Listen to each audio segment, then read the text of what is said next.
Hello guys, आइए देखते हैं एक ऐसे व्यक्तित्व के विषय में जो शिक्षा सुधारक रहे, पर्यावरणविद और अभियंता रहे, इंजीनियर रहे, नए नए खोजों में उनका विश्वास रहा। ऐसे एक व्यक्तित्व सोनम वांगचुक के विषय में, जिनके जीवन, संघर्ष और उनकी उपलब्धियां विस्तृत नोट्स में देखेंगे हम। सबसे पहले देख लेते हैं उनका परिचय।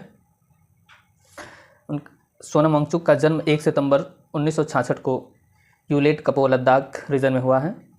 पहचान इनका क्या है कि वो एक अभियंता थे, इंजीनियर थे, शिक्षा सुधारक थे, समाज एजुकेशनिस्ट थे।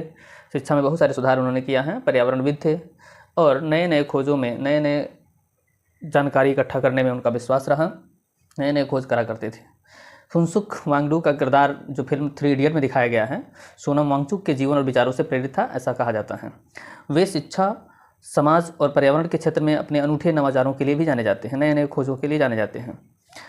शिक्षा की परिभाषा जो फुनसुक वांगडू है 3 इडियट्स में, वो सोनम वांगचुक की शैली में देखिए क्या कहता है। 3 इडियट्स में बताया गया है कि फुनसुक वांगडू कहते हैं 3 इडियट्स में कि शिक्षा का मतलब केवल परीक्षा पास करना और मार्क्स प्राप्त करना नहीं है। असली शिक्षा का उद्देश्य है सोचने की क्षमता विकसित करना, रचनात्मकता बढ़ाना और जीवन में समाधान खोजने की कला सिखाना। 3 इडियट्स में फुनसुक वांगडू कहते हैं, एक बार और मैं पढ़ता हूँ, शिक्षा का मतलब केवल परीक्षा पास करना और मार्क्स प्राप्त करना नहीं है। असली शिक्षा का उद्देश्य है सोचने की क्षमता विकसित करना, रचनात्मकता बढ़ाना और जीवन में समाधान खोजने की कला सिखाना। सोनम वांगचुक ने असल जीवन में यही सिद्धांत अपनाया। सेक मॉल का शिक्षा मॉडल ही दर्शाता है कि इस बच्चों को व्यवहारिक ज्ञान, सोचने की स्वतंत्रता और नवाचार सीखने का मौका मिलना चाहिए। देखते हैं इनका प्रारंभिक जीवन कैसा रहा और शिक्षा का स्तर कैसे रहा। सबसे पहले देख लेते हैं, गांव में स्कूल नहीं होने के कारण 9 वर्ष तक औपचारिक शिक्षा नहीं मिली। पहली बार पढ़ाई श्रीनगर में शुरू हुई, लेकिन भाषा और उच्चारण में कठिनाइयां आईं। बाद में मैकेनिकल इंजीनियरिंग की पढ़ाई की। इसके बाद फ्रांस में जाकर मिट्टी आधारित वास्तुकला, अर्थ आर्किटेक्चर का अध्ययन किया। करियर और पहल के विषय में देख लेते हैं, सेक मॉल और शिक्षा सुधार क्या है।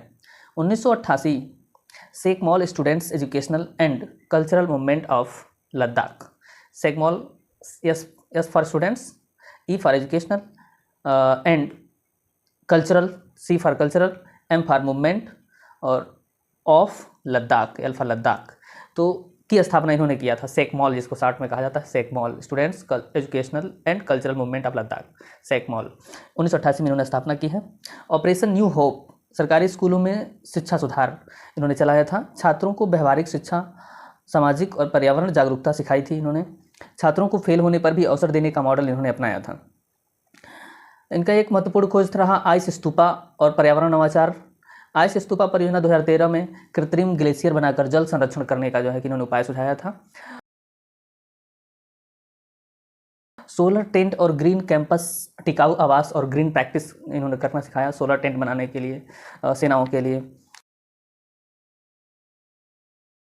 फार्म स्टेज लद्दाख, ग्रामीण और महिलाओं को स्वरोजगार प्रदान करना, इसके तहत इन्होंने सिखाया था। 6th शेड्यूल और लद्दाख का क्या संबंध है, इसको हम देख लेते हैं अभी। 6th शेड्यूल संविधान का प्रावधान है जो आदिवासी क्षेत्रों के लिए स्वायत्त जिला परिषदें बनाता है, स्थानीय शासन, शिक्षा, भूमि और संसाधनों पर अधिकार देता है। सोनम वांगचुक की मांग थी लद्दाख को भी 6th शेड्यूल में शामिल किया जाए।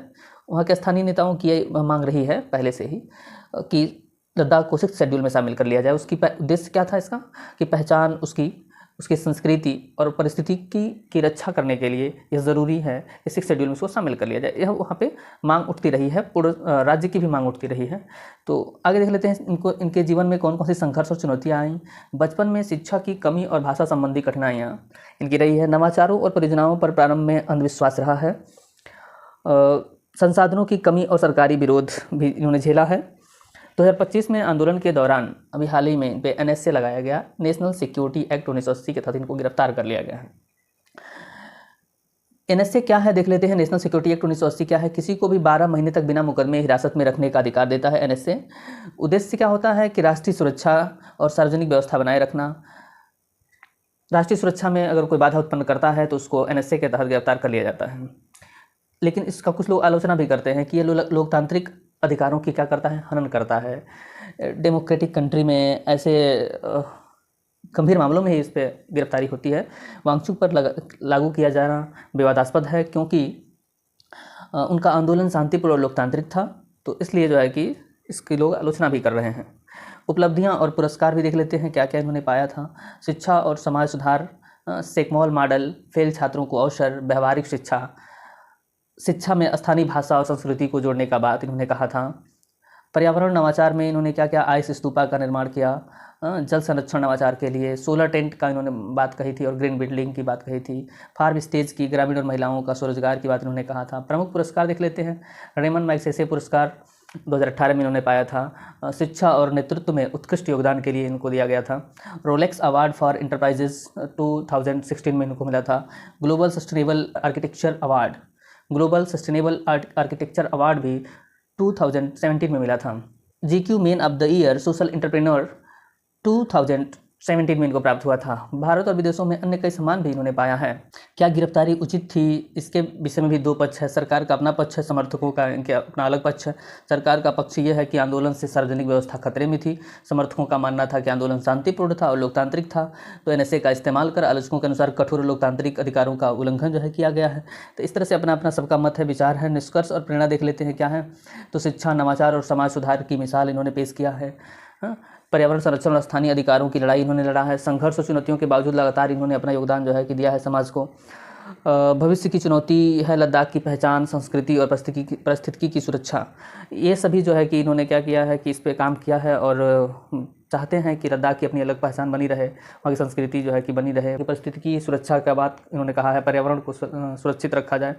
इस तरह की बातों को जो है कि इन्होंने ज़्यादा ध्यान दिया है। हालांकि अभी ये जो है कि NSA के तहत इनको गिरफ्तार कर लिया गया है।